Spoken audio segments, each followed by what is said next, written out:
Hey Doug, Yo, what's up? you want to start a podcast? Yeah, sure. All right, cool. All right, welcome to the first episode of the Upkeep. I'm your host, Young Jin, And I'm Tristan. I'm the other guy. Sometimes I might be referred to as Doug. and this is the very first episode of our Magic the Gathering focused podcast, where we'll be talking everything about Magic of the past week, anything significant news, or maybe a random topic that we decide we really want to talk about. Basically, this is a Magic the Gathering podcast made by Magic fans for Magic fans. And this week is a hell of a week to debut the podcast. This was an announcement week for Magic the Gathering.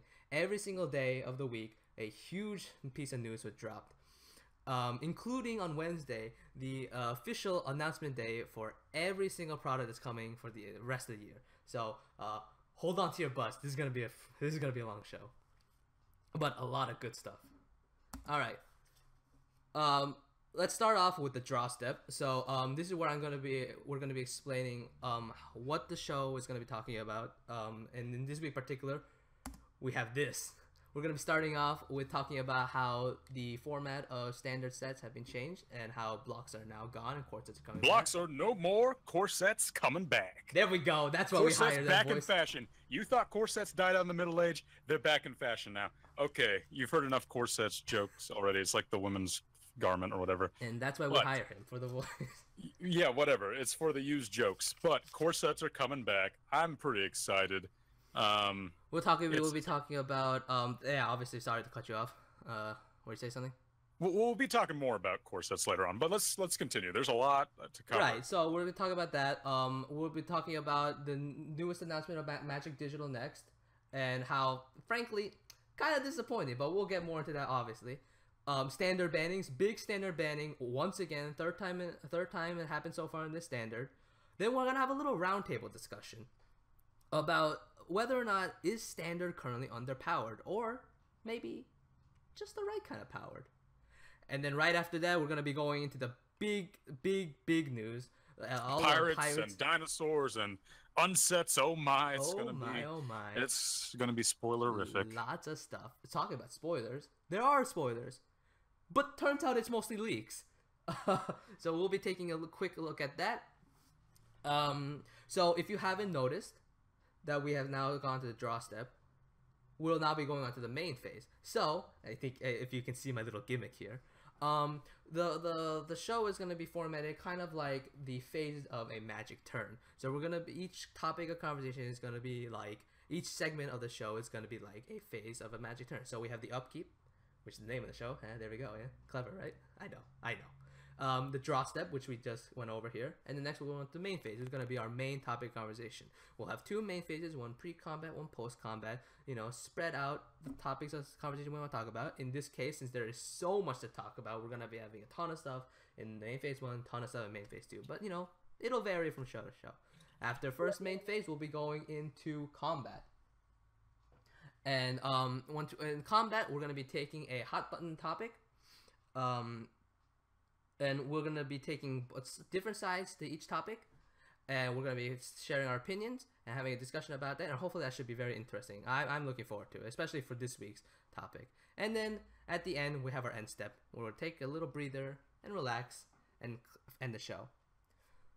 And now, great way to start off the launch of the show, technical errors. Hold on a minute. Cue the elevator music.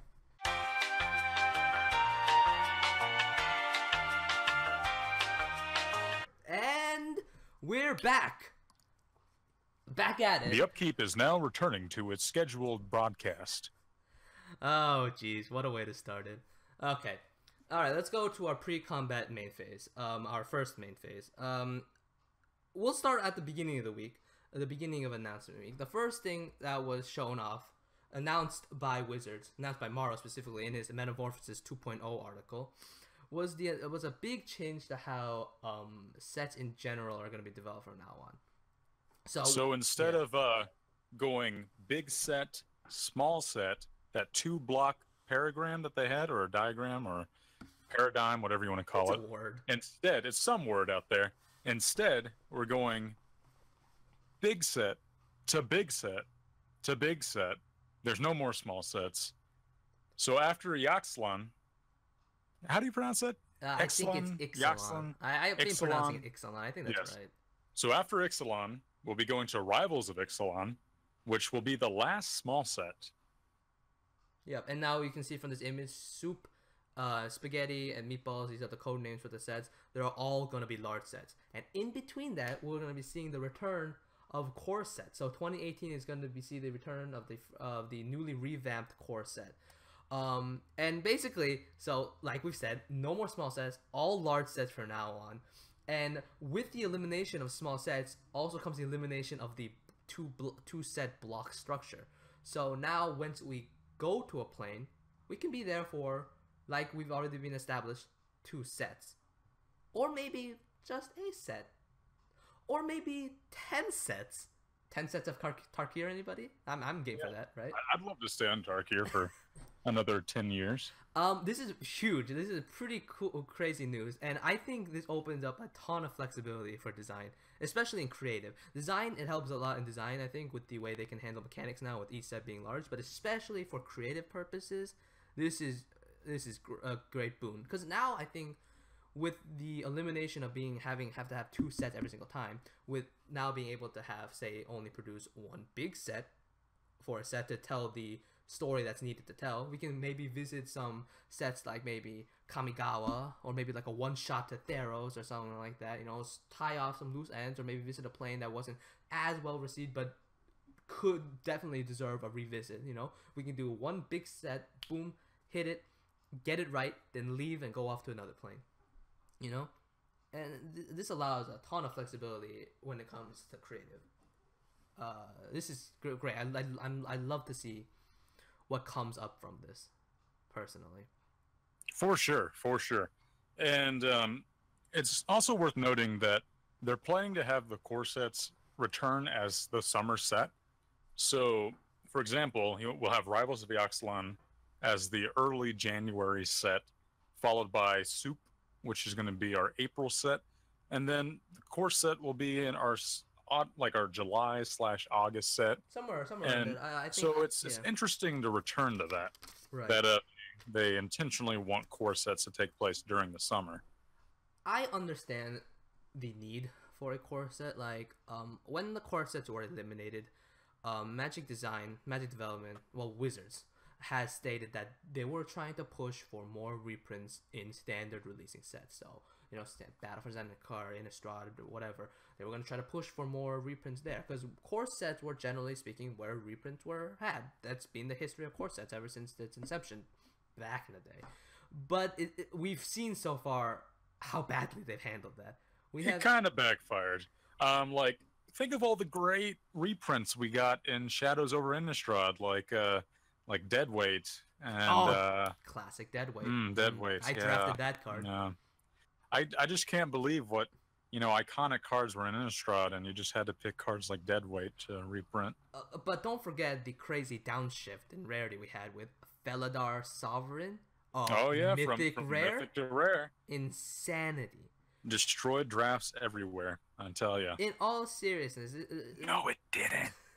in all seriousness, Wizards has shown that trying to push for really functional and impactful reprints was kind of difficult to kind of shoehorn them into sets with established mechanics and established story. I don't work in development, so I don't really have first-hand experience, but from their accounts, it was very difficult to design that kind of stuff, and to try to push it just felt like they were pushing it.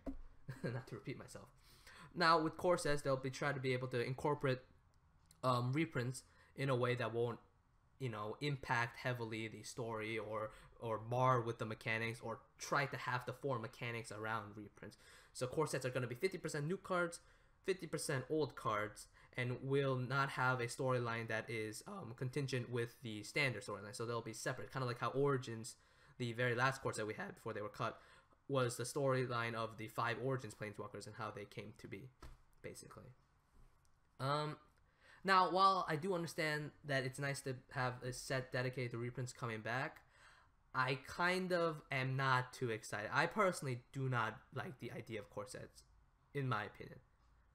Core sets, yeah. They can feel kind of bland from like a story perspective, and there's not like a fancy plane that you get to focus on. Core sets, like the strength of it is that while the developers tend to to use it as a model for newer players to come into the game, like they can also introduce like they don't have to push it into one direction or another, so it can actually be pretty well rounded of a set as well. It can have distinct archetypes if they want, or they can leave it a little bit broader. And but generally, it'll play to mono colors typically in core I sets. mean, core sets, yeah, they are nice for newer players. I mean, basically, they have explicitly stated core sets are leaning towards newer, less experienced players. However, my main problem, I mean, and also to also add on to your point of it being sort of bland and not being able to focus on a singular set, Wizards has proven that with Origins, they can take a set that doesn't have one singular focus and still produce some pretty interesting stuff. I mean, Origins, I actually very much like the basis of Origins, where they were exploring 5 different planes with the 5 different origins of the 5 different walkers. That was pretty cool stuff. The problem I have with core sets in general is that while they said they're going to be focusing on reprints, the fact that these reprints have to be going through standard means they're never going to be able to reprint actual good reprints. Okay, fine, we're going to get some hate cards that we really need, maybe some specific artifact, maybe Naturalize is going to be made standard pretty much ever because it's in a core set, stuff like graveyard, very basic graveyard hate and stuff like that. But the real reprints that we all really want, the $25-$35 plus cards that see modern play, that stuff's just never gonna happen because that stuff just doesn't fit in standard. And because of that, core sets I think are just gonna fail again. They're just not gonna be able to deliver what we want. And not only are they gonna deliver on the reprint side, the new side is just not gonna be exciting enough because like we've said, it's leaning towards newer players. So overall, I think the core set is just an oddball set in the middle of 3 probably more marquee, more eye-catching sets, and just there. It's just a smudge on standard, in my opinion. That's just kind of a waste of resources. Well, I can agree to some point because in terms of past Magic the Gathering core sets, is like how many Chandra Pyromasters do you really need? Mm-hmm. I mean, I'm hoping it does not take that route where they're reprinting the same cards year to year, like back to back. I really hope that they can explore more from Magic's vast history of interesting and playable cards and reintroduce them into standards, carefully, like when those cards are applicable or when they aren't busted, frankly speaking. I mean, I like that it opens up more freedom and like what they can reprint. Right. And I hope that they use that effectively and they don't use this catering to new players as a handicap to not introduce or reintroduce cards with some complexity to them, because Magic is inherently a complicated game and you're not doing new players any favor if you give them that big of a crutch. At some point they're going to have to learn what more advanced cards do, because mechanics, like basic mechanics, are also advanced. Like they're just going to have to tough it up. Magic's a hard game to learn. And Only like you just got to go. Like you just got to get them started and get going. And it's sometimes those interesting cards that have a lot of text on them that gets a new player to thinking, well, this game is pretty interesting. There's a lot of depth, a lot of complexity to it. Let's explore that further. Let's try to use this card effectively. And that's one thing that I'm kind of skeptical on, the kind of the thesis behind bringing core sets back, where they're like, well, we want a set where newer players can get started. Just don't cater to that too much. I understand having a friendlier draft format with less complex mechanics, but don't take away all the complexity. That's the only thing I ask that I want to see from this.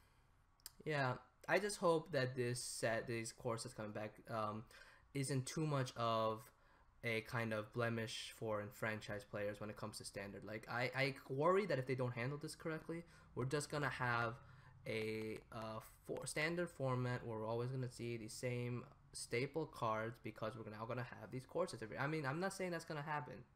I mean, Wizards has done some good stuff before. Well, I know we all love to complain about what Wizards does with Magic, But hopefully they'll be able to pull it off and produce a product that both not caters, but both satisfies the need for new players, but also is useful for franchise players. And as you mentioned, Magic Origins is a good example of a core set done correctly. Right. Yeah. I feel like at its core, like when you go to draft, mechanics like Renown, those newer mechanics were not that complicated, but you also had like flip walkers, which did add some nice variety to the cards in the set. That if a new player pulls a flip walker, this is so interesting. It's a double-faced card. It can do all these things. It's also a planeswalker, but it starts out as a creature. That's what gets a newer player interested into the game. And I really hope that when they bring back core sets, it's not just a bunch of bland rares like your standard beaters or anything like that. I mean, that is what I worry about. Hopefully they'll innovate. I mean, they have done some crazy stuff. I mean, Wizards definitely likes to play outside of the box for the most part. I mean, the core sets have tended to be kind of boring, but outside of core sets, they have tended to be pretty exploratory. So hopefully this is the step in the right direction. But only time will tell. Now, with the change of the block structure, we're also going to be seeing a little bit.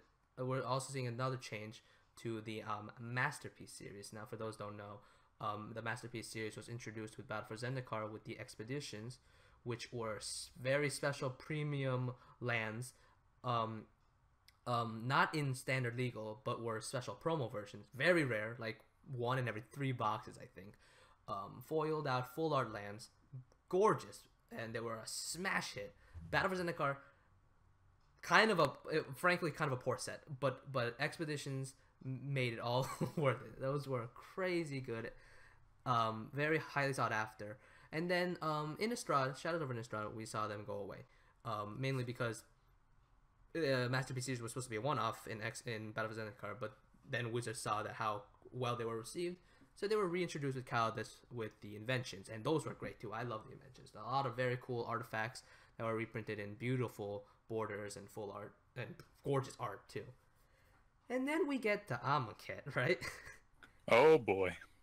So is this Yu-Gi-Oh now? I'm not sure. I don't know what's going on. So with the success of Expeditions, Wizards had decided that every set from now on was going to have a Masterpiece series. We had lands with Battle for Zendikar, artifacts with Kaladesh, and then we're going to Amonkhet, which doesn't actually have a theme quite like the others. More necessarily more like powerful kind of. I want to say powerful spells, but then we also have stuff like Aven Mind Sensor, which is a good card. Don't get me wrong, but it's not really a card like, on the destructive level of like Wrath of God, basically. So it's kind of like this hodgepodge of like iconic spells plus Egyptian similar things. Sort of. And they all piece it together in this giant Frankenstein mess. And my biggest problem with Invocations is that they commission such great artwork from extremely talented artists. Like you have your Raymond Swanland, your Cynthia Shepard. You get all these artists to make this great art. And then where is it? On the card, like it's covered up. It's so much, like it's been downscaled. Whereas on these, fresh, premium cards, they need to let people see the art. And they need to appreciate that instead of giving us these giant borders on them. Right. I mean, the art is still gorgeous. The art quality has not fallen down, but just that the direction that Wizards has gone. Once again, like I said, to go out of the box, the double-edged sword that Wizards has. They like to explore, but sometimes they kind of fall flat on their face, as they did with the Invocations. These frames are just horrible. And it also, I think, defeats the entire purpose of these Masterpiece series, the showcase of some beautiful foiled out gorgeous art in a large, bountiful frame that really shows off the art, and this just is the opposite of that. And don't get me started about the whole writing about the cards too. It's just horrendous. The font used and the way the symbols, the hieroglyphics mess up the names of cards. I mean, it's almost downright tournament illegal in some cases. I can at least kind of appreciate where they're trying to go with the hieroglyphic wording, but like many things, like Wizards really should have opened this up to the community. Like, you don't have to spoil, like, oh, we're going to Amonkhet. Just send out a thing like, what do you think of this style of border? What do you think of this style of layout? It doesn't take that much to have a survey for this. so that they can gather opinions from people outside of WotC. Because I think, like, in terms of you, I know you have an art director, and that influences a lot of where design goes. But if you are just homogenizing this to within, the WotC organization, and not asking the players, not reaching out to the players what their opinion is of this artwork and of these frames, then that really can skew like the product you produce. Like, I think, like, just probing the community, seeing like how they would react to these invocations before releasing them, Wizards could pretty quickly get the data that this is not where they should take this, that they should probably try something else. It's going to get a bad reception. Right. Right. No, I agree. Well, they've certainly definitely taken community feedback on the invocation, definitely for sure. They have now announced with the Metamorphosis article that the Masterpiece series will now no longer be with every set. Rather, they will be placed into sets when Wizards believes they have come up with a good enough idea and execution worth putting in a masterpiece. So effective with our devastation will have the invocations of Amonkhet, but effective with Ixalan, Ixalan will not have a masterpiece series itself. Now that doesn't mean there won't be a masterpiece series for the next set. It's just that we'll have to see if Wizards decides that set is gonna get a masterpiece series, and we'll have to see what it is. Now I'm both for and sort of against this. I mean, for in the sense that we've seen what happened with the invocations. Wizards has obviously tried to go too far. They tried to better themselves than last time, and it turned out to be even worse. And so by being able to pull themselves back and say, okay, well, let's actually think of a pretty good, let's put our heads down and actually think of a good idea and a good execution, they'll be able to put out a more quality product each time. And I will agree, if they keep putting out a masterpiece series in every single set, then they also kind of lose their luster a little bit. I mean, they're still going to be very rare and usually pretty sought after, I would assume. But if we see them every single set, then we're just going to be like, okay, there's the masterpiece series, here it comes again. I mean, I was pretty excited when they were brought back for Kaladesh. I was disappointed they weren't there in Shadows, and here they are in Kaladesh. I'm like, yes, these are sweet. But on the other hand, like I said, I was disappointed they weren't in Shadows, and now I'm going to be disappointed they aren't in Ixalan, because whilst the Amonkhet ones were unfavorable, and I definitely did not like them, the concept of masterpieces are still something that I really like. Economically, they're great because they help drive prices down. Because of this extra rarity, there's going to be more packs open. There's going to be these packs are going to be more sought after. Standard prices of cards will inevitably go down, and that's great. We've seen that effect so far. Standard has constantly been getting cheaper and cheaper with each set. But now that they're gone, that's gonna be, we're gonna be losing that impact of masterpieces. And who doesn't like the thrill of cracking open a pack and thinking, "Ooh, is this gonna be the one? This might be the one." No, not that one. But maybe that next one. That's always adds a layer of excitement to opening a pack. I mean, I know opening For packs sure isn't the most economical thing, but what kind of Magic player doesn't like opening a pack, right? Actually, sometimes I don't really care much for pack opening, just because of the amount of effort it actually takes to open packs. I'd rather prefer to buy singles myself. I see how it is. Okay. Yeah, I'm real lazy over here, not wanting to open packs. But another thing that, the major difference between mythic rarity and, invocations or expeditions or whatever these premium cards are, is that there's no play wall to them. Like, mythic rarity inherently has a play wall in the sense that you're not going to find a card under this level of rarity. With invocations and expeditions, you have something where players who want to bling out their decks can, but if they don't want to, they can just find a card that's a non-premium version. Yes. If it's in the set, right. There's of course cards that are usually not in the set that are included. But in terms of the cards that are new to the set, you can find one that's non-premium. You don't have to play an expedition. And I really wish WotC could experiment more with this, like bumping up maybe the rate, or I don't know, just introducing how Pokemon or Yu-Gi-Oh, they have additional rarities. They're like Yu-Gi-Oh has the secret rare, super rare, ultra rare, I don't know, whatever is in the end is that if there are multiple rarities of the cards, the players who don't want to bling out their decks can pursue, the lowest rarity, the non-premium version, and like it'd be fairly cheap or affordable. But the players who really want to bling out their decks, they have no problem shelling out like $40, $50 for a card. They can have that option. And I think, like you said, it makes the game a little more economical, like whether you're more play focused or whether you have the resources to actually further develop your deck and bling it out. And so, that's actually, in my opinion, one good thing about these premium cards. Yep.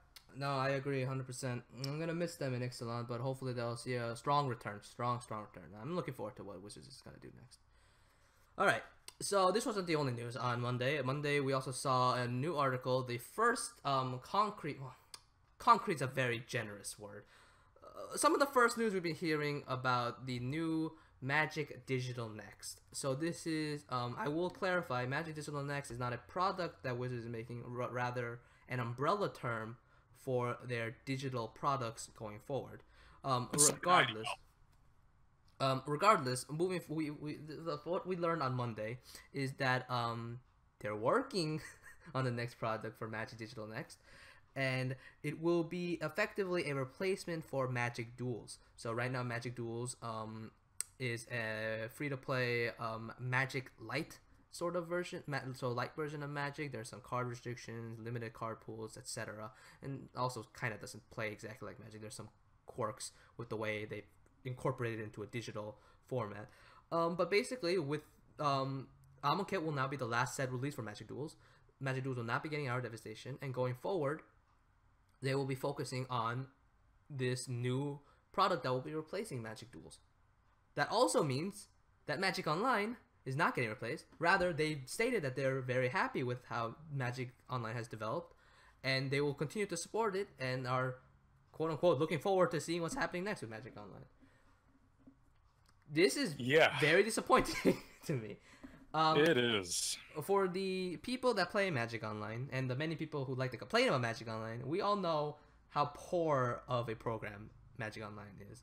I mean, it's just not very sexy. Like, it gets the job done, but it's not very sexy. It gets the job done to a point. I mean, not only it's very utilitarian, and it's playing Magic basically on the computer without any flash, but then it also has bugs too. I mean, okay, sure, what kind of program doesn't have bugs? But the Comic Go constantly has bugs, and it's slow, and it crashes, and this UI doesn't make sense. Why is this here? Why can't I do this? Why it takes so long to do that? I mean, Magic Online is a very it's a frustrating program to use.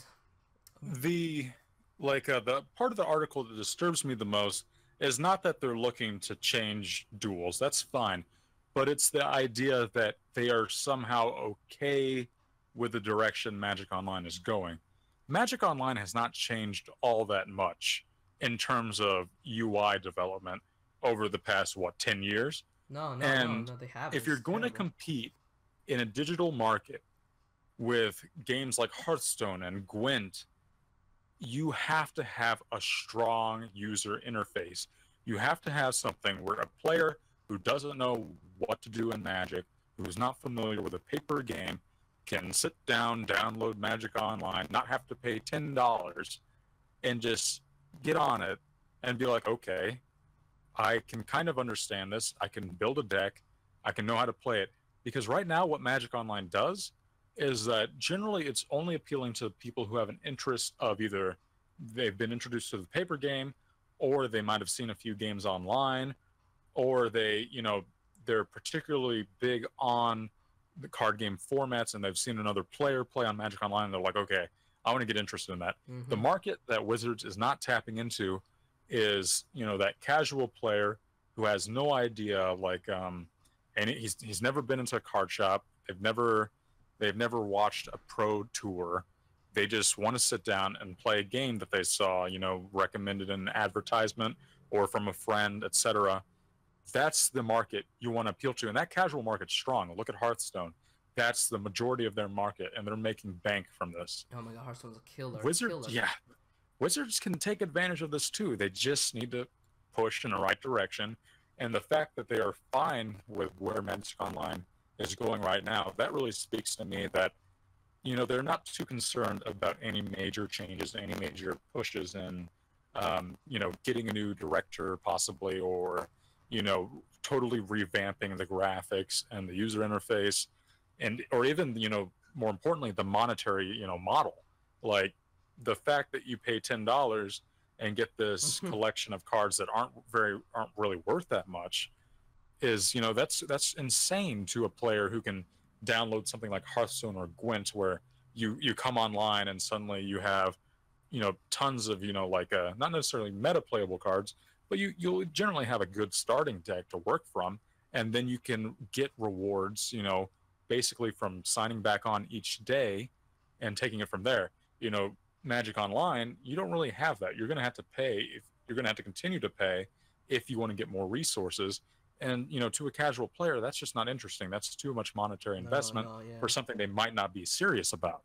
It is definitely incredibly. The Magic Online is just not welcoming to new players and to casual players. It's for only Magic Online right now as a program is only for enfranchised players who really want to scratch that itch but just can't go to the store all the time. And the fact that you have to pay $10 to make an account and get into the program itself, you have to buy every single card, you have to pay for each event you have to go into. It is just it's ridiculous in a realm of free-to-play card games online. It's absolutely ridiculous. It's a miracle. It's basically the only reason that Miko has survived at this point is because Magic is such a good game. But they can't survive on that for long. I mean, like, people are clamoring for something better. And each and every day, their market share is just getting taken by more and more CCGs that are just popping up all the time. Hearthstone is huge market share. Gwent is coming up right now. It's a great digital card game, and that's being a big game changer. And then there's dozens more. Dozens. And I'll be completely honest, like, I'm sure Magic, the paper card game will be fine with, Hearthstone and Gwent, because playing in paper is a much different experience. The thing I have is that Wizards could break into this market if they're willing to make put the effort into pushing that direction to make some key changes. They can do it, and they can make more money and make Magic an even more successful game. And the people want it so bad. People want it. The people want it. It's democracy, damn it. People want it. Yeah. And my condolences to the Duels community. I did play Duels for quite a bit, but then I haven't played it in a while, but I was pretty into it for the most part, mainly because it was the only convenient way for me to play Magic Online. And it is upsetting to see them just drop Magic Duels like an old glove. It's a shame. It really is. But I'm also quite frankly worried that the next product they're going to push out is basically going to be just Duels 2.0. Just going to be another hamstring version of Magic. Just won't function the way the game we all love, and we're gonna have to take the walk of shame back to Magic Online. Well, we'll have to see where they come up. We'll have to see what actually comes up out of this. We're gonna be able to see the first playable version of their new game at HasCon this coming fall. So that's the Hasbro convention. Yeah, the Hasbro convention. Yep. So we'll have to see. I will be going to that one. I'm 90% sure. So I will have hands-on experience with the new game. So we'll see how well that turns out. Wizards of the Coast is a subsidiary of Hasbro LLC. Thank you. Yes. We must clarify that disclaimer in. We will be sued 100%. Oh yeah, we'll be sued for all of our 2 shekels. Destroyed off the face of the earth. Yes. All right. Following Monday, we moved to Tuesday, where the banned and restricted update was moved to Tuesday. That was a great sentence. Awesome. And with the banned and restricted update came another ban to standard. Aetherworks Marvel banned in standard. This is the 3rd ban so far in this standard season. And once again, like so many things that's happened so far, I'm conflicted about this. On one hand, yeah, Aetherworks Marvel was kind of oppressive. It currently had about a 25% playability in the field, which isn't that crazy. I mean, it's a high number, much higher than everything else. But it also had a crazy win percentage against pretty much every other deck in the field in standard at the moment. And every deck was just built around, okay, If it wasn't Aetherworks Marvel, how can it beat Aetherworks Marvel? And if you were Aetherworks Marvel, how are you beating other Aetherworks Marvel decks? You know? So yeah, people really didn't like the card. I might be a little bit biased because I did play a little Aetherworks Marvel. Oh, you little Ulamog playing little rascal. But And yeah. while Aetherworks Marvel was the deck to beat, that necessarily in itself is not a bad thing. Like Konzatar here, you had Abzan, where with Abzan aggro and Abzan control, like put quotation, they both play Siege Rhino people. Is that those two decks took up 35% of the metagame for a wide portion of the standard it was in. And it was the deck to beat, but it played fair and interesting Magic. Does Aetherworks Marvel do the same? That's the question. I mean, I guess the main problem is that it is a colorless artifact that can be placed into any deck, that all they have to do is play energy, frankly, not that hard to do, and then get a free spell, free value out of a colorless artifact that can go into any color decks. I mean, obviously, certain colors have better support. Teamer is the go-to color for energy at the moment. But this is definitely very dangerous and does have a warping effect on standard. But on the other hand, this is just worrisome. I mean, the fact that Wizards has resorted to using the ban hammer so frequently, I mean, this is the third ban this standard, and standard bannings just do not happen that often. And when they do happen, it's like one banning here, one banning there. I mean, there was a time a while back where they banned like a dozen cards, but that was, let's not talk about that. But now we've seen the third ban of a significant format change. We had Felidar Sovereign get banned a few months ago. Then before that, we saw the big Emrakul banning and the Smuggler's Copter banning and the Reflector Mage banning. And just like, how many more times can something get banned?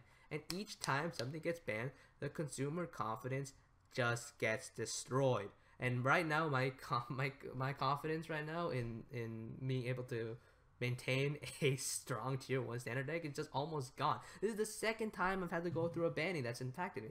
I lost Emrakul when I was playing Aetherworks Marvel in the beginning of the format. That sucked, but it was fine. Whatever. I can still play the deck for the most part. Emrakul was a big loss. We'll move on. And now Aetherworks is gone, and the deck is just completely dead. And that really is the issue with banning cards like Aetherworks Marvel, is that, the cards you're using in your deck, the expensive ones like Ulamog, and your other big, plays, you can't just put those into another deck. There aren't like that many other decks that will use those cards. Aetherworks Marvel was the glue that held them together, and everything centered on, this Kingpin card. And now it's gone. You don't have a deck anymore. It might just be 4 cards, banned from your deck. But when you think about how impactful those 4 cards are, you really are without a deck now. Yeah. I mean, how many times have you mulliganed? You've drawn your opening hand, not seen an Aetherworks Marvel. How confident are you in that hand? No, because then I have to draw into it, and that sucks. Because I've had many games where I had to draw into Aetherworks Marvel, and guess what? No Aetherworks Marvel. Fall forward, then bottom 30 of the deck. I mean, that happens obviously when you have a deck that's built around this big piece. But when the piece is that big and that impactful, what are you gonna do? I mean, the more I talk about it, the more it seems like the ban was worthy. Right. And so when you don't have that card no longer, it's like the deck you have is now like that experience. Like, you're never going to draw into it. Your opening hand is never going to have that card, and basically your deck just doesn't work. Now, in defense of the most refined and Pro Tour winning and GP winning decks that run Aetherworks Marvel, they are pretty strong, resilient decks at Aetherworks Marvel. Most of them run a package where they're running efficient, energy-focused creatures, Whirler, Virtuoso, and stuff like that. They can easily go on the beatdown plan even without Aetherworks Marvel. But with the inclusion of Aetherworks Marvel, now this deck gets to turn 4 Ulamogs and do crazy instant speed turn 4 Ulamogs. Like, how do you beat that? That's almost impossible to beat. It's crazy. So yeah, Aetherworks Marvel, very powerful card that was pretty format defining ever since it was introduced. It's banned. I can understand that, but the impact it has on consumer confidence is not what's the word? It isn't negligible. It has an impact. And it's not reassuring to the player base when they see card after card that they play with banned. Well, maybe you didn't like playing against Aetherworks, and you're glad the deck is gone, But imagine the players, who do play these decks, who do find these decks interesting or appealing to them, that, if it gets banned, like in your case, you lost Emrakul, whatever, that was just a piece in the deck. That's not as important.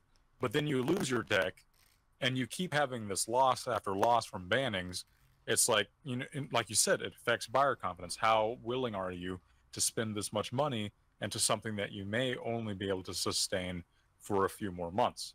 Now, that said, Aetherworks Marvel, you can make adjustments to build just straight up Teamer energy, but that switch isn't easy. I mean, you're still going to have to acquire some pretty key cards with that as well. And it's going to be an investment, although, a lot of pieces carry over. It's still going to be a significant investment after Aetherworks Marvel's banned, to track down those cards, buy them, and then switch to this new deck. And like, even though it seems like a small change. And it's going to be nowhere near as good as having a pocket Ulamog, that you can just pull out whenever you can. Oh boy, the big spaghetti monsters. I'm not a fan of them. But I mean, right. So like we said, this is a format warping card that kind of deserves a ban. But because of this card being banned, what about all the other cards that got banned? I mean, frankly, if we look at the other cards, we're gonna ignore Felidar Sovereign for the most part. Felidar Sovereign, I think that was a different kind of card, different type of banning. We look at the first banning we had this standard season: Emrakul, Smuggler's Copter, Reflector Mage. Behind the scenes, really influencing most of those bannings was Aetherworks Marvel. I mean, Smuggler's Copter was put in mostly aggro decks and stuff like that, and Reflector Mage was only in the Flash deck. But if Aetherworks had been banned instead of Emrakul, could we have seen the other cards that were banned not be banned instead too? Could the format have been fine with those cards? I mean, with this ban, now we can't unban the other cards, because if we unban those cards, then what's Wizards doing? What kind of message is Wizards sending here? We can unban cards anytime we want to, and that's in lunacy. So it really sucks to have those cards banned when we could have probably just had this card banned in the first place and not have most of those bannings happen ever. At all. And on top of that, and I forget what I was gonna say. Regardless, this is just a slippery slope that Wizards is on, where if they keep banning cards constantly instead of refiguring the format and trying to balance the format themselves, it's a slippery slope that's just gonna end in disaster, I think. And consumer confidence.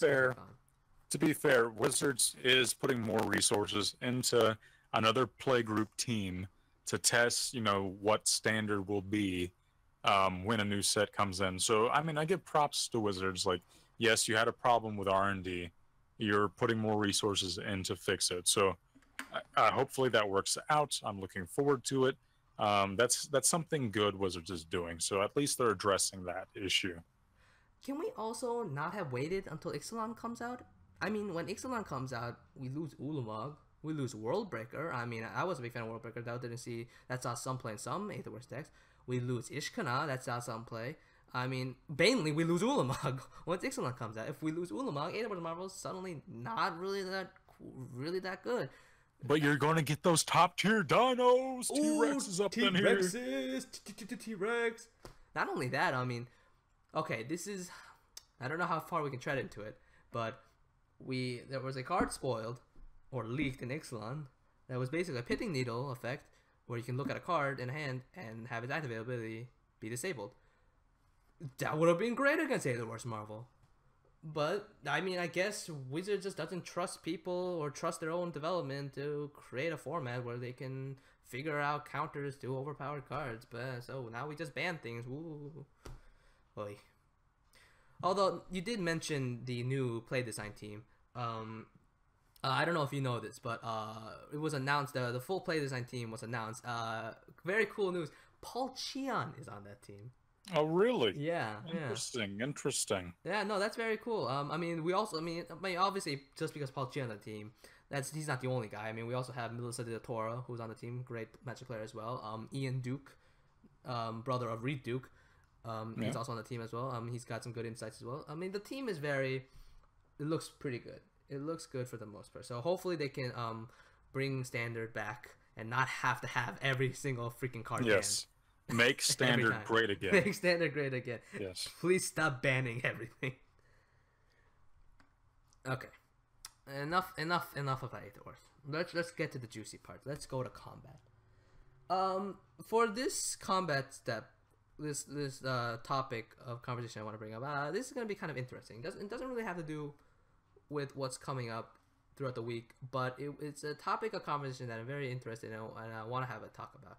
So, when the new Nicol Bolas Planeswalker deck card was spoiled, Doug and I had a conversation about it, and we were discussing the viability and power of it. Because when you read the ability, it's pretty strong. I mean, frankly, it is probably the strongest Planeswalker deck they've produced so far. It's got very strong abilities. Obviously, it costs 8 mana. That's crazy. It's a lot of mana. Now, the linchpin is how much loyalty does it have? That's gonna really hinge on whether or not this card is good or trash. Inconveniently, the packaging conceals it. We have no idea what the loyalty of this card is. Or perhaps very conveniently, I'm sorry about that little pop-up there. Calendar alerts. Woo. Anyways, so this card got leaked, and we were discussing the viability of it. You mentioned that, I think you said probably 8 loyalty, maybe, or 7 loyalty would be fine. I think 7 loyalty is probably the baseline to have this card be standard playable, so that you can -3 twice without Nicol Bolas dying. +8 would be amazing, because then you can +3 once and then have an ultimate ready to go. But anything below 7, like 6 or 5, that makes the card not quite as great, because if you minus twice, you lose the guy. And that's not near as worth it, especially for paying 8 mana into this thing. I do like the direction of it. For newer players, this is going to be a great card because it has everything you really want on a Planeswalker. It has your card advantage with the plus. It has your removal with the -3 that also gets you a card. And it has a pretty game-winning ultimate. So I think this is the best Planeswalker deck Planeswalker they've designed so far, and I really wish we knew the loyalty, because it really shows whether WotC wants this to be a playable card, which I know they've stated in the past that they don't want Planeswalker deck cards to be playable, but my question is, why not? See, now I think you're absolutely bananas. I think this is a card, I'm fairly confident, 5 loyalty, that way we cannot -3 twice, and it requires 2 pluses to get to ultimate. That's fine. Perfect power level for a Planeswalker deck card.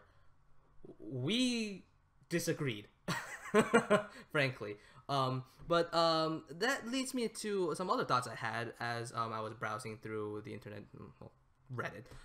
Somebody posted a thread about a maybe potentially Birds of Paradise reprint, looking at the front cover of the art book for Ixalan. Perhaps a Lightning Bolt reprint, seeing some of the art that was revealed for Our Devastation. I mean, obviously there were multiple sides to these arguments. A lot of people are saying, "Oh, that'd be interesting," or saying, "No, that's insane. That could never happen." And so, that really sparked my interest in this topic conversation. What is the standard level power level? Sorry, what is the power level of standard supposed to be? Is it right now too underpowered, or is the direction of standard right? I will be presenting the side that the Magic development for standard and the power level that Wizards is going for is perfectly fine for the format, while Doug will be presenting the side opposite, the power level of Magic standard is too damn low. Too damn low. All right, so I will be declaring my attackers. I will be going first. I will be presenting my side of the argument, and then Doug will be presenting his side of the argument, and then we'll just riff off of that and talk about that afterwards in the damage step. God, I'm so lame. So, in my opinion, standard, I think the way that Wizards designs for standard right now is a perfectly fine power level, perfect for the environment that they're trying to promote. Cards like Birds of Paradise and Lightning Bolt are too warping of a format. Basically when we have cards like Birds of Paradise, suddenly Wizards design for 3 CMC cost creatures suddenly gets so much more narrow, because now we have a very reliable 1 mana producing card that can pump out a 3 mana cost creature the turn afterwards, and now we just have to be very careful not to design super busted 3 mana cards. And then we have Lightning Bolt, very efficient, 1 mana deal 3. Now suddenly every single 3 toughness creature is ass. You know, we just can't have 3 toughness creatures suddenly all of a sudden. And now you can say, okay, so we have 2 mana spells. We have that deal 3 damage. We have 2 mana dorks that tap for mana. 2 mana and 1 mana, completely different power level. Being able to put down a turn 1 dork into a turn 3 creature while comparing that to a turn 2 dork into a turn 4 creature or spell, completely different power level, and also different levels of time that players are able to react. In my opinion, the way WotC designs for Standard and the power level that they present is perfect for the environment that they're trying to sculpt. A format that is different from older formats, different from Modern, that is both welcoming for new players, but also gives a fresh breath of air for franchise players that want to, you know, play a little bit differently. I mean, that's my main biggest appeal of Standards, that it has obviously a slightly lower power level than Modern and obviously Legacy, but I'm fine with that because it allows me to play with some toys that I wouldn't be able to play with in those other formats. And that is why I think that the design currently with WotC when it comes to Standard is at a perfect, not perfect, they've made mistakes obviously, but at a fine balance that doesn't need to be pushed further. Okay, your stage, Doug. Well, I actually completely disagree with you in terms of that. In M15, we had a card called Elvish Mystic, and it is a 1 mana green creature that taps for 1 green. And, you know, it was kind of seen as like your baseline green card. Like, it was pretty like, it was like, you know, you expect a lot of things in green. And Elvish Mystic, for example, was just one of those things you expected to get. Sometimes it was spicier, like you got a Birds of Paradise or a Noble Hierarch, which do what Elvish Mystic did, but far better. And, you know, Elvish Mystic was kind of that baseline. And when Origins came around and the M15 rotated out, they decided that, you know, Elvish Mystic was no longer needed. That's, well, sorry, I believe Elvish Mystic actually rotated in Battle for Zendikar, but when Magic Origins came out was when they kind of stated that they no longer need Elvish Mystic because, you know, you just put it in every green deck, it's expected. You know, they don't want those 1 mana ramp creatures. And where my disagreement comes into play is like how you mentioned that you throw down a 1 mana ramp creature that makes 3 drops so much better. You look to 3 drops. And my argument against that is that if you have solid 1 mana plays and 2 mana plays, 3 drops aren't as important when you get to that turn 2, because if you can play 2, you know, cards in the same turn, like a really strong 2 mana card alongside a really strong 1 mana card, and that doesn't necessarily mean that a 3 drop is any better or any worse. How I feel that Standard is approaching with the power level as it stands is that it's more of a game of curve stone, like to borrow a term from the Hearthstone community, in the sense that all you're trying to do is curve out efficiently as the best your deck can do. And so, you know, you play your 1 drop if you have one, you play a 2 drop, you play a 3 drop, and if you don't have that 4 drop for turn 4 and your opponent does, well, that's a big tempo loss for you. Now, if you were to look at Modern, how the Modern metagame, you know, is formatted, like you say, let's look at a, you know, a game like Jund versus like Jeskai Control or something along those lines. You know, you could play like a turn 3 Kitchen Finks, or like if you're the Jund player, or you can play like a Termagoyf, you know, plus like a Thoughtseize. And like you have those options to sculpt your game plan. And it's not about it's turn 3, you got to play a 3 drop. No, you can play a 2 drop and a 1 drop if those options are powerful enough.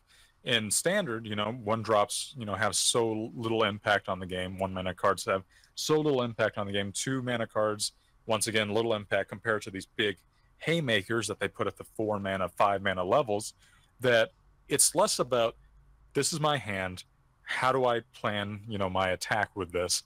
What do I want to do? Do I want to play a 3 drop on turn 3? Well, maybe not. Maybe I want to play a 2 drop and a 1 drop. In Standard, that's a little dumbed down. Like, you get to play your you play your 3 mana card or you play your 4 mana card. Playing the highest mana card you have on that turn is generally stronger, unless there's complicated board states where you have to think about removal, etc. But as it stands, like especially like when you're looking at a game like green black energy versus like teamer energy, it's just all about curving. And to me, that's less about your hand management, about your resource management, about choosing different lines of play than it could be. And while I get that they want newer players, to experience these 5 mana, 6 mana walkers, play with their toys as you will, I think to newer players, less the Timmy side, but more geared towards the competitive aspect, they want to play with refined decks. That's really what they want to do. And when you take away the power level, the refinement and how tight the play in those decks are goes down. Like, you don't have to get to like turn 20 for a game to be complex and well thought out. Like I said, like in modern, like if you're just playing like 2 mid-range decks, or even like a mid-range deck versus a burn deck, there's still a lot of lines of play where you got to think about what does my opponent have, what do I have in hand, and it just changes the kind of like philosophy of each match into being more about resource management than about curving out extremely efficiently. And while I do get that, Wizards wants people to be able to respond, because it can be aggravating to lose to aggressive decks without, getting that chance, to play your own cards. That's why, like, if you're going to have strong early plays, you also need strong early answers.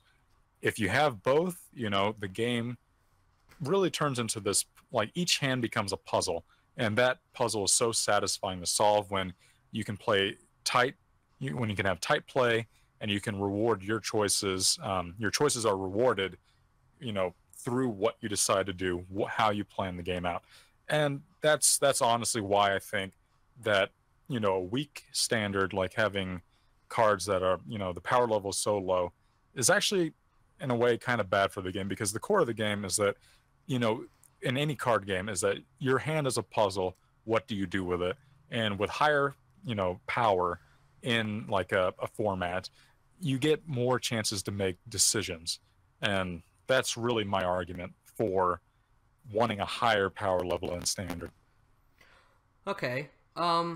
If we could just go back a little bit. So you talked about how you can be able to play like maybe the thing about standard is with your 2 mana dorks, you're just linearly going to your 4 mana haymaker spell, right?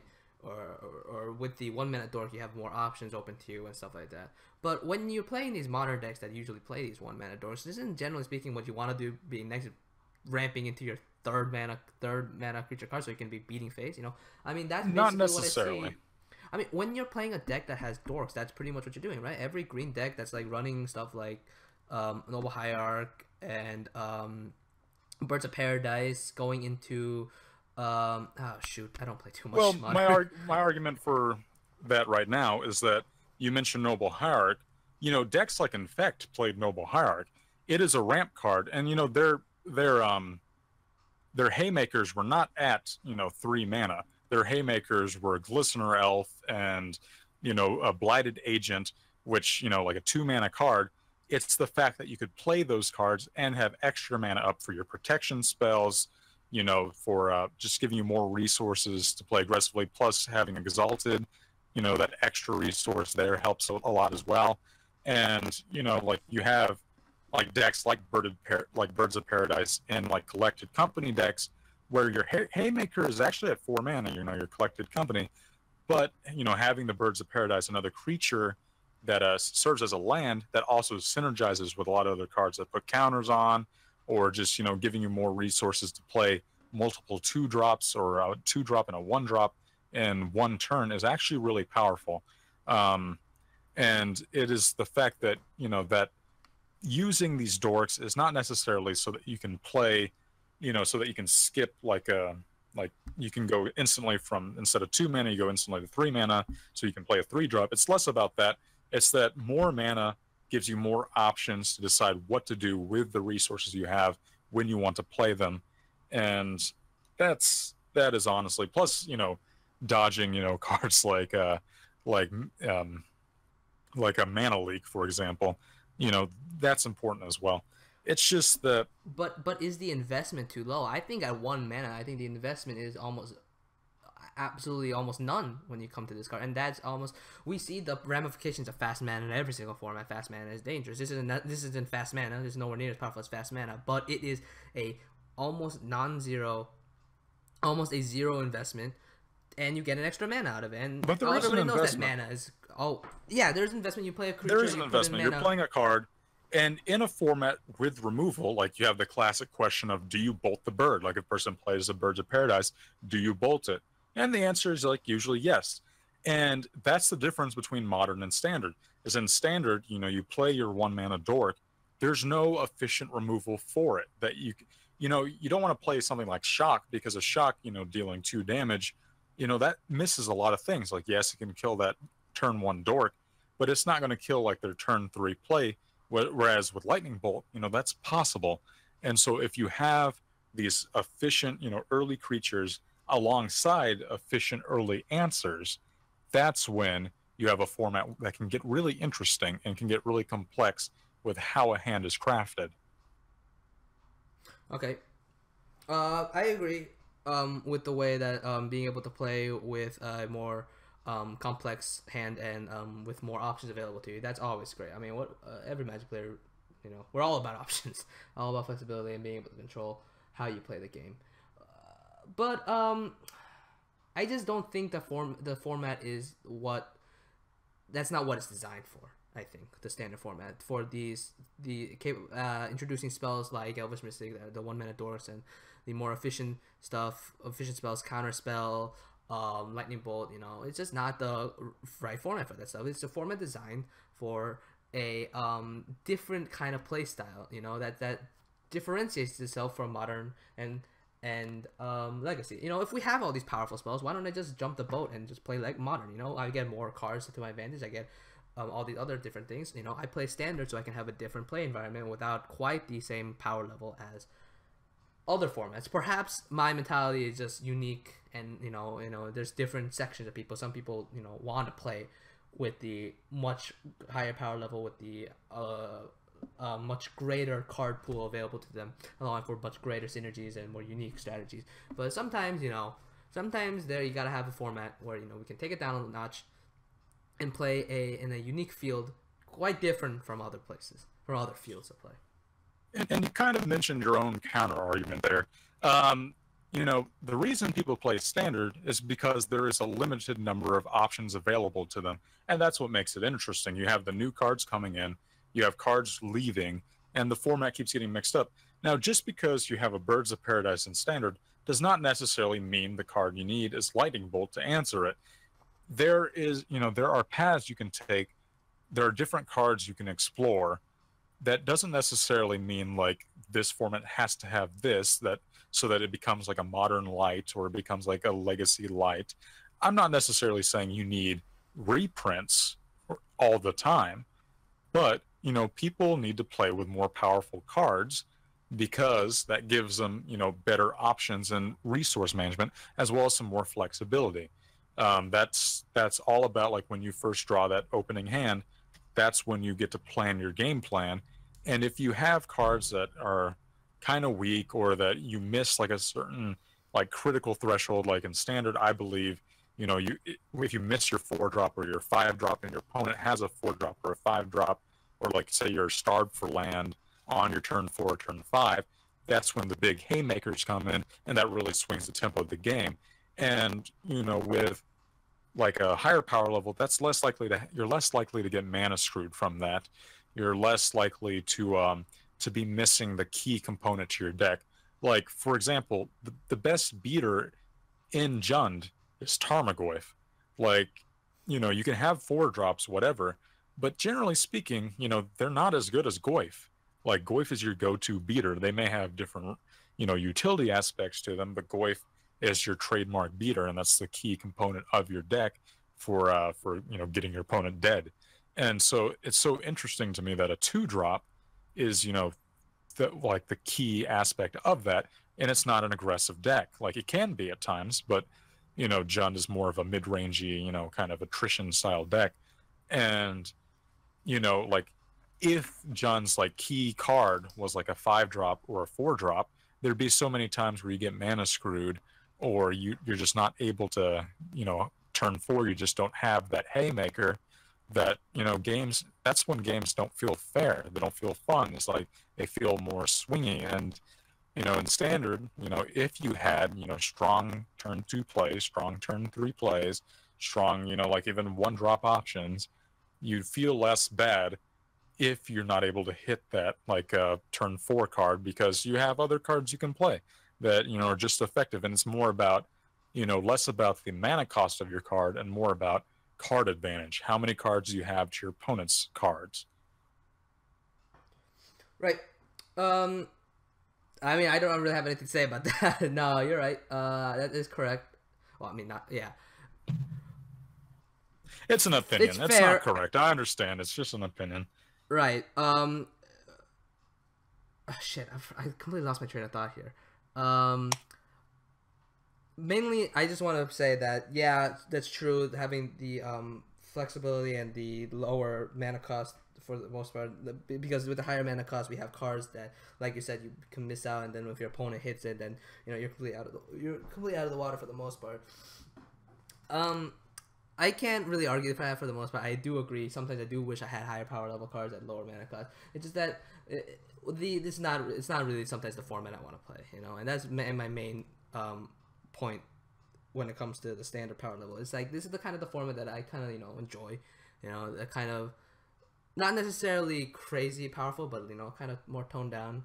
We don't always have the same toys that everybody else does, but that's fine because we don't really want not necessarily playing with the same. We're playing with a limited card pool, and then we can be we'll be able to be more creative with the way we build a deck with the more limited choices we have. Now I'm gonna say this because I don't really have a counterpoint to what you said. But this is some other thing I was thinking of when it comes to, generally speaking, lower CMC cards compared to higher CMC cards that are serve a similar purpose. So like 1 mana dorks compared to 2 mana dorks. I think when we increase the mana cost, like at 1 mana, design is pretty limited. We have a creature that taps for a mana, right? We once we bump it up to 2 mana, I think that opens up a lot more doors to do a lot more things with a dork, and we've seen Matzi do that over and over again with each set. This dork does this when you tap it. This has this special ability. These stats are a little bit different. That definitely, I think, once we increase the mana level, we also allow us to increase the complexity of certain cards. I mean, that runs counterpoint almost to what I said about more reduced complexity, but what I'm mainly going at is with the higher mana cost, we're able to have more interesting design decisions, and we're not necessarily always having the same spell over and over again. We're able to tweak things and have something new and fresh. And I would just impose with a rebuttal, like, while, that does give Wizards, access to, different cards and like more room to make different cards, card complexity is not directly linked to game complexity. You can have an extremely complicated card, in terms of text, that can play pretty linearly. It can be linear in gameplay. And you can have a simple card like Lightning Bolt, 1 mana instant, deal 3 damage. Incredibly simple card. But how you play it is extremely complicated. Do you bolt their 1-drop? Do you save it until their turn, see what they play, let them go to combat with their infect creature first, and then do you bolt it before damage, or do you save it to the end step just so that you don't get blown out by a buff spell? There's so much complexity with a simple card, and that is my disagreement, is that card complexity is not necessarily game complexity. Well, no, I'm not necessarily advocating for greater card complexity. Rather, with increased mana cost, we're all be able to open up greater doors of design space. And design space doesn't necessarily mean we're going to make a super complex card. We're going to throw this keyword and that keyword. No, rather, there's more knobs to turn. With an increased mana cost. When we're restricted to lower CMC cards, 1 mana spells for the most part, very few knobs that Wizards can put up and down, because like what can we do with a 1 mana deal 2 or deal 3? We can't really add much more to that without having to add another color or another mana cost to it, And that's understandable. Right. All right. That was a good talk. Lots of good points said. There's definitely a topic, a conversation that's very interesting to me. The how power power level standard is shaping up, and how it can be shaped in the future. But we're gonna put this aside because I think we talked enough about it. We're gonna be moving on to our post-combat main phase now, where we're gonna be talking about the rest of announcement week. Oh Jesus, there's so much. There is just so much to talk about, but I love it. Announcement day is like a second Christmas of every year, and it just warms my cockles. Yes, but this Christmas has dinosaurs and pirates. Did you say dinosaurs and pirates? I said dinosaurs and pirates. We're getting dinosaurs and pirates. We are. I'm gonna quote Wizards of the quotes here. Pirate Vraska battles dinosaurs. That's literally what they said. So the marquee announcement for announcement day on Wednesday was the announcement of, I've said announcement like 3 times in that one sentence, was the reveal of Ixalan, the fall set, which is absolutely batshit insane. We have first of all, we have Vraska, a Gorgon, in a pirate themed world with dinosaurs, and they're riding dinosaurs. Look at that guy. It's crazy. This set is absolutely it's a dream come true. I love dinosaurs. Ever since as a kid, I've been in love with dinosaurs, and the fact that now I get to play them in Magic is just I'm so excited. I'm just so excited for this set. Yeah, and it looks great. The art is sick too. I mean, like, just check out the cover art for Ixalan. It's fantastic art. I mean, the art never really disappoints in Magic.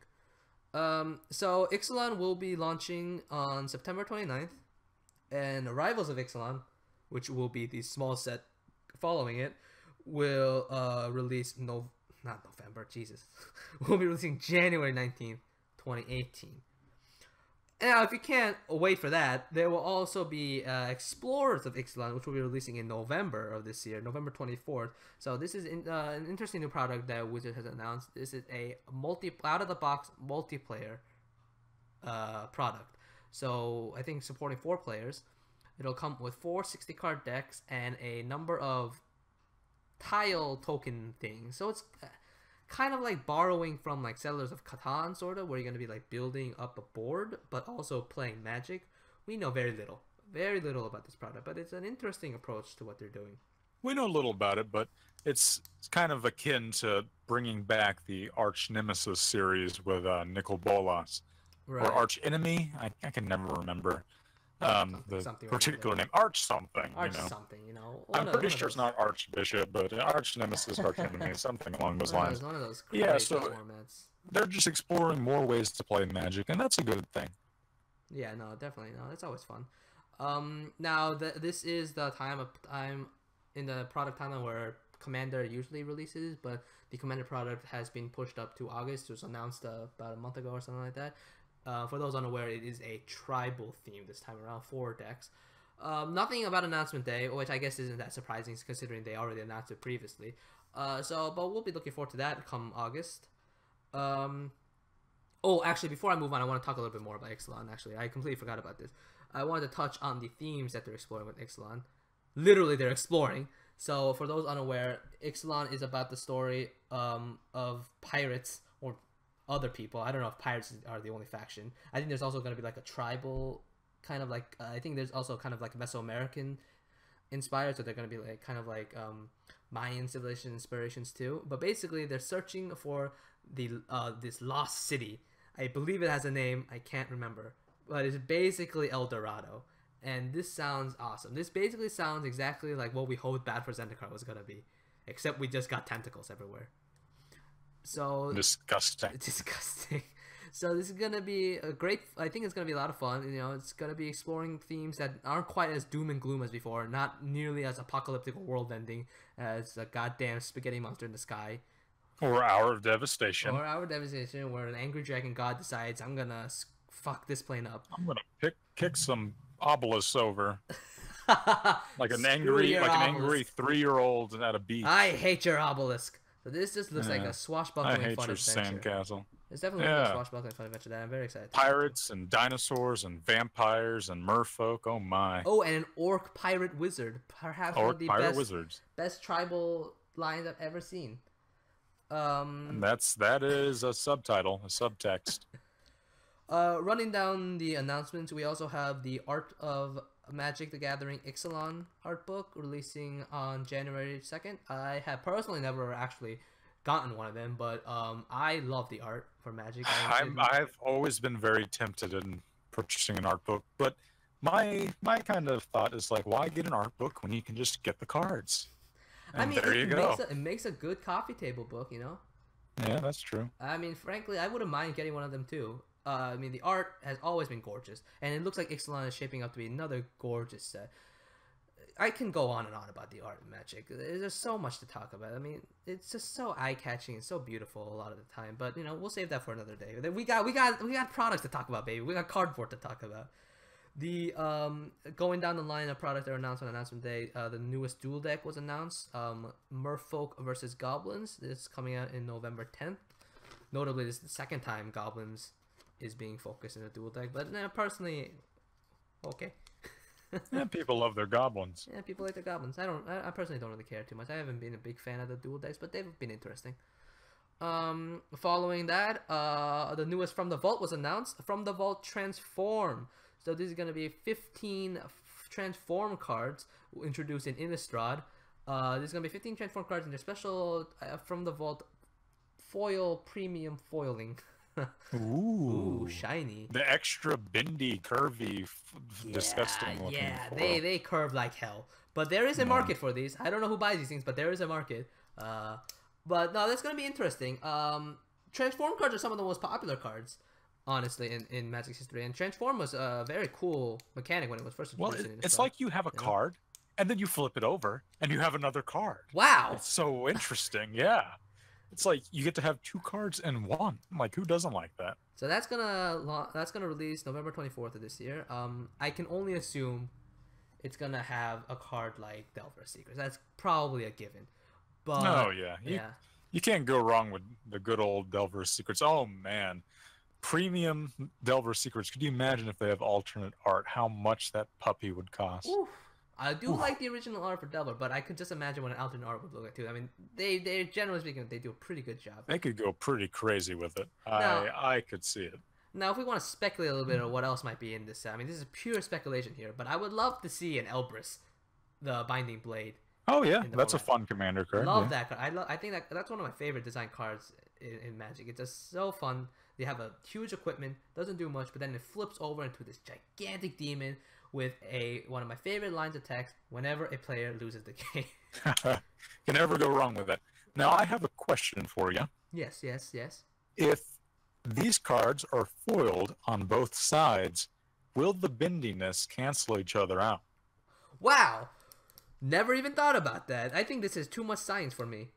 Could you imagine if From the Vault cards were not super bendy? It's so... They sell like hotcakes. Except not really. Like, only if pancakes were like extremely rare, and so this stores is how could we only have solve this is how we solve the curling problem. We just curl on both ends. No, what happens is it peels away from each other. Both ends of the cardboard just start peeling away from each other. Oh, now you have two separate cards. No, now you have a reason to double sleeve, keep them together. Oh yeah, I know. Yeah, the foiling process when it comes to From the Vault has never been good. I've never liked it, and also I honestly don't even like how they looked. It's way too shiny. But you know, it's always cool to see a premium product come out. You know, with some pretty neat stuff. Now, of course, Innistrad, we recently came back to Innistrad with Shadows, which also saw the return of Transform cards. So I wouldn't be surprised to see something like Archangel Avacyn have an appearance in this set. But we also have to remember, Innistrad... Yep, still in Standard, but a big player too. But we also have to realize, Innistrad was not the only place where we had Transform cards. In fact, they were brought... The mechanic Transform was also used in the Origin set for their the 5 Planeswalkers, which was very cool. I very like the way they designed the walkers. So I think, I don't know, I'm not 100% sure, but it'd be very interesting if we saw one or maybe a couple of the Planeswalkers show up in this set as well. And you know, you need a good reason to reprint Jace. You know, Vren's Prodigy. Although I don't think a From the Vault printing is the best place to reprint a card. True, fair enough. But you know, those Frontier players will take anything they can get. Frontier? What is that? Sorry. Well, some people still play Frontier. I mean, maybe there's some Frontier players out there. For Well, don't. Let's not say that quite yet. Let's not say that quite yet. okay, well, not only are we getting it from the vault, but something very cool was announced on April 28th. We're going back to Dominaria. To celebrate Magic's 25th anniversary, the A spring set of 2018 will be returning to the original plane of Magic's history, Dominaria. That is, I am pumped. I am pumped. That's very cool news. When you started in Theros, right? Magic. I did. I started playing Magic like in paper, actually going to a card store in Theros block. And I first started playing in Battle for Zendikar. So in the grand scheme of things, we're generally kind of new to the game. I mean, we're a franchise player at this point. We devour everything Magic related, and we play a lot of Magic. But in the grand scheme of things, we're pretty new to Magic and pretty new to Magic's history. But that doesn't mean we don't know about Magic's history. And Magic has a pretty storied lore and a lot of past, especially when it comes to this plane of Dominaria. I mean, hell, like the first 10 sets of Magic were in Dominaria. There is so much stories and so many awesome cards that have come out of this plane. It is fantastic that Wizards decided to go back, and I'm frankly very excited to live a Dominaria set, something that I thought honestly wouldn't happen for the longest time. But now it's here, and that's great. I am looking forward to seeing what kind of crazy stuff they pull back. Yawgmoth coming back from the dead. Apparently, that's a thing people want. I don't know. That'd be crazy. This could also potentially be a showcase of Wizards' new block set design. Perhaps maybe this will be a one-off design. That way they don't stretch themselves out too thin, because we have seen a lot of Dominaria in the past. So perhaps they just use this as a one-set design, revisit Dominaria, see what's going on. It's been a very long time, then off to the next world, more fresh ground to explore. But it's definitely very cool to come back to the OG plane of Magic. But that's not the only thing we're doing for Magic's 25th anniversary. Wizards is also celebrating its 25th anniversary with a special 25th anniversary master set. Though this is coming out in March 16th of 2018. This is a master set that is focusing on the greatest hits throughout Magic's history. So basically, Eternal Masters on crack. We don't really know anything about it, honestly. All we know is that it's coming out. Other than it's going to be baller. It's going to be pretty sick. I'm looking forward to it. The Master sets have always been great draft environments. Eternal Master still remains one of my favorite drafting formats. I mean, it was expensive as hell to draft, so I only drafted it a few times, but that was fun. It only cost your firstborn child. Yeah, I can always pump out a few more. Oh wait, no, is that how it works? There won't be your firstborn anymore. Stop preventing me from playing Magic, you fiend. I'll do what I want. So I'm definitely looking forward to that. Master sets are always great fun to draft, and those are always awesome. Of note, this is separate from Iconic Masters, which is another Master set coming out. This is focused on the iconic.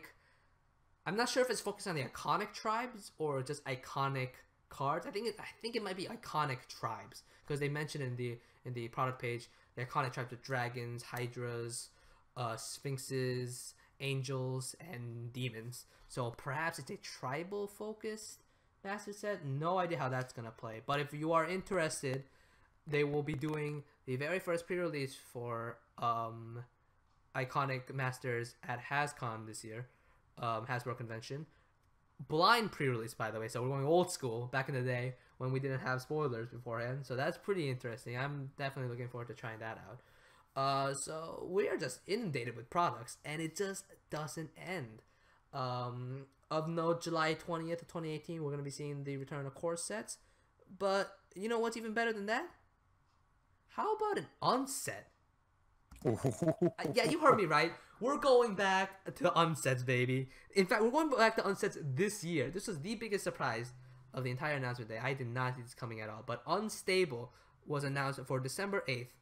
The third unset. I mean, when was Unhinged? Like, I don't even remember. It's been a long time since we had an unset. People have been clamoring for it, and Morrow has been biting at the that's a phrase that I thought I knew, but apparently biting at the bullet, maybe? I don't know. I don't know. Anyway, remember to bring your jeans, and remember to say gotcha, because, oh boy, an unset again. Now, Morrow has been working on this thing for a hell of a long time. He's been working on this thing since 2011. So it's been nearly 7 years since So all the that's been crazy, developed. wacky cars that's in the back of his mind that he really wanted to put in standard to punish everyone is going to put in the sunset. Right, right. But honestly, it's all unsets are all fun and games. But you know what we're all here for, right? The Those full art lands, baby. gorgeous, full art, basic land. I mean, just look at these things. These things are fabulous. We have the unglued lands in the top row and the fabulous unhinged lands in the bottom row. I mean, no offense to the unglued lands. Those are great lands. But those unhinged lands, mwah. And there's a rumor circulating around that John Apin might be behind some more full Oh art God, if I could basics. We'll see. John Avon, please. I completely trust him with these full art. They're gonna be amazing. I can just tell. Okay, before I move on, I want to go back a little bit to a previous topic. I completely forgot. It was in my show notes, and I completely forgot to say it. But on our return to Dominaria, I wanted to mention that on the design team we have Richard Garfield. So he is obviously, if you don't know who Richard Garfield, he is the creator of Magic itself, the Big Daddy. and of note, most recently he has been a developer on sets such as Innistrad, original Innistrad, and Ravnica City of Guilds. Those were phenomenal sets. So if he's coming back, you know it's gonna be good. I mean, that's just another reason to be hella excited. Like he walks up in the Wizards of the Coast. Move aside, peasants. Move It's the aside. king at work. This It's is the my king game. at work. The king is back. You come at the king. You best not miss.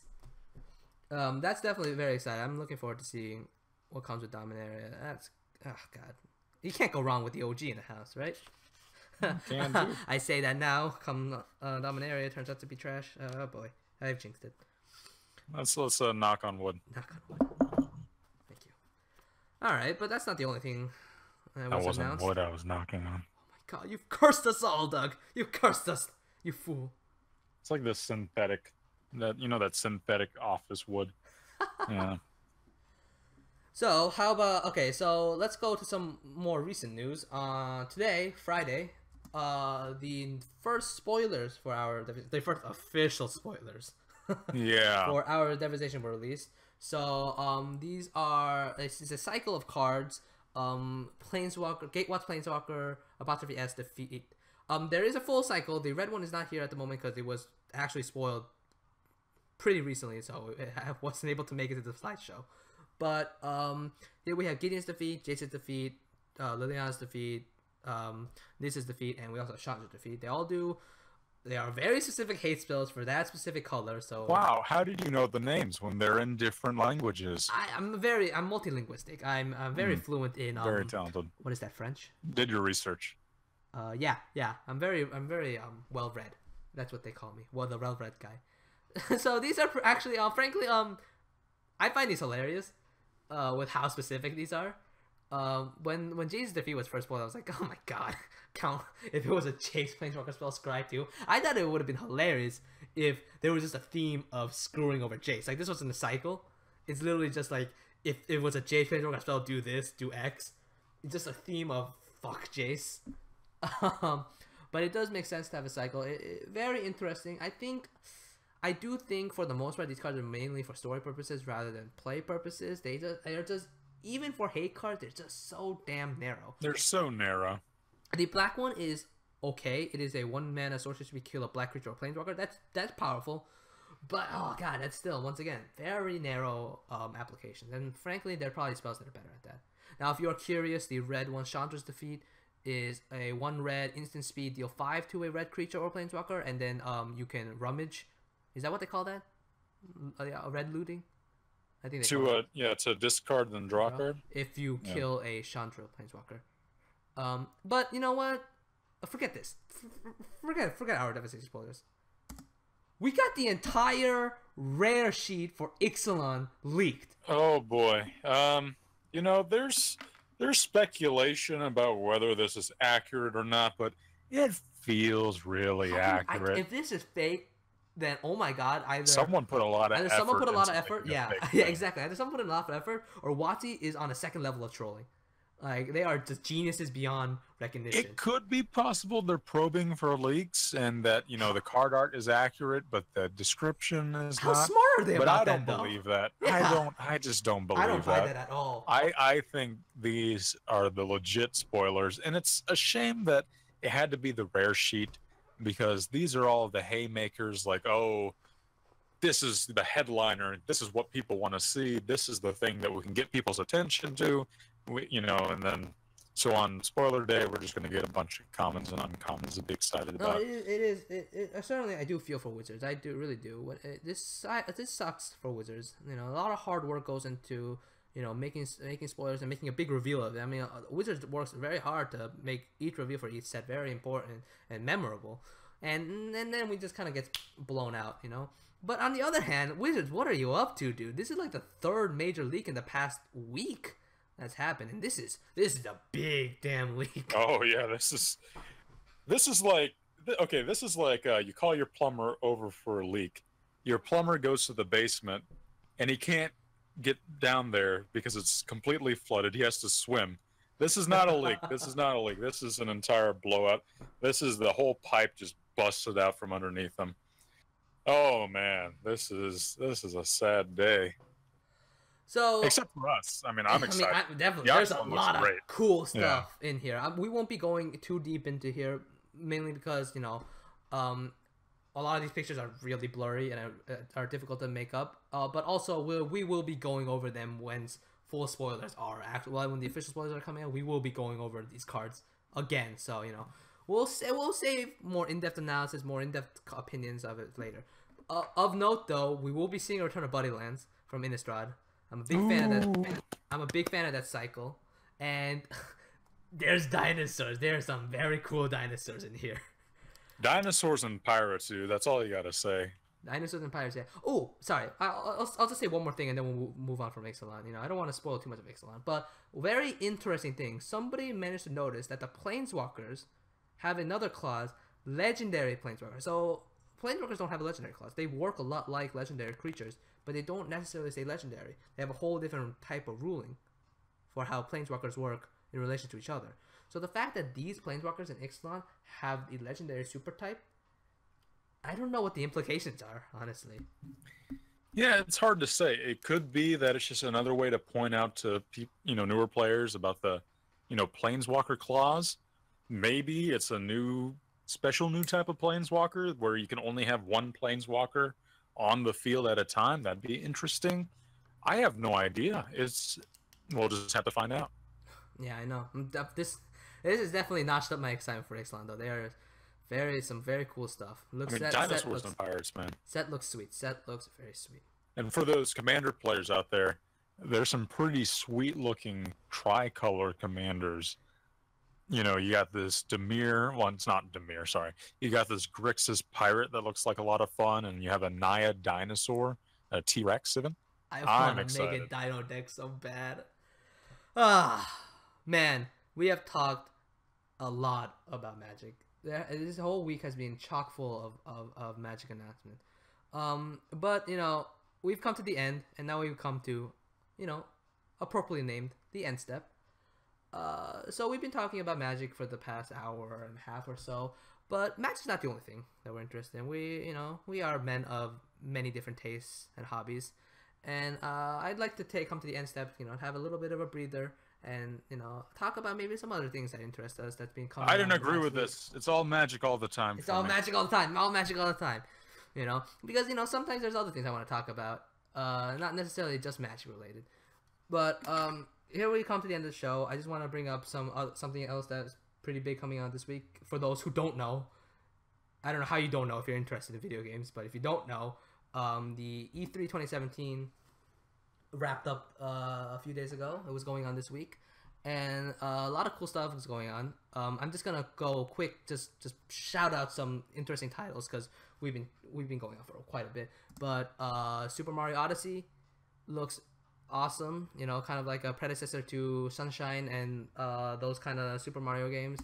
A new Pokemon game for the Switch was announced. That's also pretty cool. I like Pokemon. Yeah, main series game on a console. That'll be interesting. No, people have been clamoring for that for sure. Shadow of the Colossus remake for the PS4. I love Shadow of the Colossus, and the trailer for the new game looks absolutely gorgeous. So this is a complete remake. There's going to be a complete separate control scheme. You can also use the legacy control scheme, but there will be a redone control scheme, so that's something to look forward to. Very excited about that one. Middle Earth Shadow War wasn't announced, but more gameplay was shown. That game looks pretty tight. I like the first one a lot. So this one looks very cool. Star Wars Battlefront 2, kind of contentious one, but I'm fingers crossed this one can make up for the first one. It looks sweet. It looks sweet. And finally, this is a smaller game, but it is called A Way Out. Developed by the same guys that did Brothers: A Tale of Two Sons. Very creative, very cool little indie game. So this is a story about two people who are trying to make their way out of prison, and it's a co-op game, strictly split screen, which is very interesting. So basically, you control one character, while the other person controls the other character, and you guys are gonna be on two. You're gonna have to split screen. You'll always be able to see the other person's perspective, but you're working together to get yourself out of jail. It's very story driven, but Brothers was a fantastic game, and I have a lot of faith in the developers. I don't know. Anything from E3 you saw interesting? There's only just one other, game. Pretty big. Pretty big. It's Knack 2, baby. Knack 2, baby. Oh God, the king. That game is why are they doing that? I don't know. Why is this coming out again? Is there like triangles and stuff? I don't know. What's going on? Why? Blocks. This guy makes a big block. He's just a robot. Smash. Oh my God. Okay, well, that's the end of the show. Hope you guys enjoyed it. Yeah, thanks for listening. Yeah, thanks for listening. If you have any feedback, this is the first episode of the show, so we're definitely welcome to any criticism or feedback. Let us know in chat or in the comments below. If you want to watch us live, we're on Twitch. The link is going to be below. You can communicate with us through chat and stuff. If you are watching it live, this stream will be archived on the Twitch channel and will also be uploaded to YouTube the next day. So look forward to that. And join us next week when we have more stuff to talk about. Alright, bye-bye.